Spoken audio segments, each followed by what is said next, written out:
Whatever you want, Donald, please. Vous savez ce qu'Emmanuel Macron a répondu à cette séquence, on ne peut plus humiliante pour lui et pour nous aussi, Français? Parce qu'il y a répondu la séquence en question. Emmanuel said to me, Donald, you have a deal. I would love to increase my prescription drug prices by 200% or whatever. I would love to do it. It'd be such an honor. Whatever you want, Donald, please.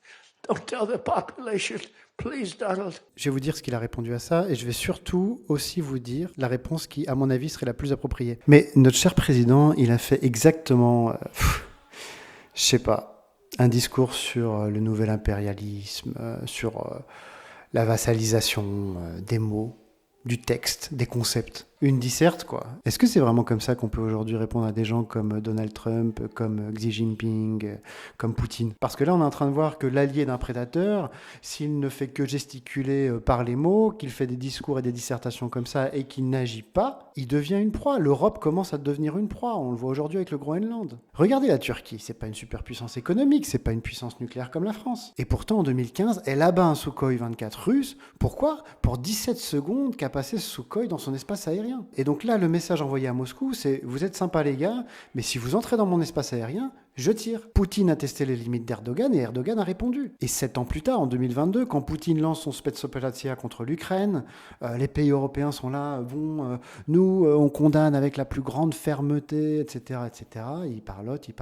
Et pendant ce temps-là, la Turquie, elle applique la Convention de Montreux. Ça veut dire qu'elle ferme le Bosphore, qu'elle ferme les Dardanelles, qu'elle ne veut pas voir passer un seul navire russe en mer Noire. Et ça sauve partiellement l'Ukraine. Et la Turquie, ce qu'elle fait à ce moment-là, c'est qu'elle dit à Poutine, si tu tentes de faire passer un de tes bateaux, je le coule. Et Poutine n'a même pas essayé, il essaye toujours pas. Parce que les Russes savent que s'ils essaient, les Turcs vont tirer.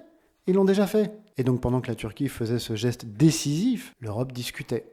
Et elle discute toujours, elle condamne, mais elle n'agit pas. Poutine continue tranquillement à tester nos limites, il fait rentrer des drones dans notre espace aérien européen, et on condamne avec la fermeté la plus vigoureuse, blablabla. Alors il y a quelques pays qui essaient de résister un peu, les pays baltes, la Pologne, l'Espagne qui refuse d'acheter des F-35, qui dit maintenant je vais acheter européen, qui refuse ce que demande Trump, à savoir de monter jusqu'à 5% de son PIB dans ses dépenses militaires. Le Danemark, alors même qu'il est menacé par les États-Unis, continue d'acheter des F-35, voilà.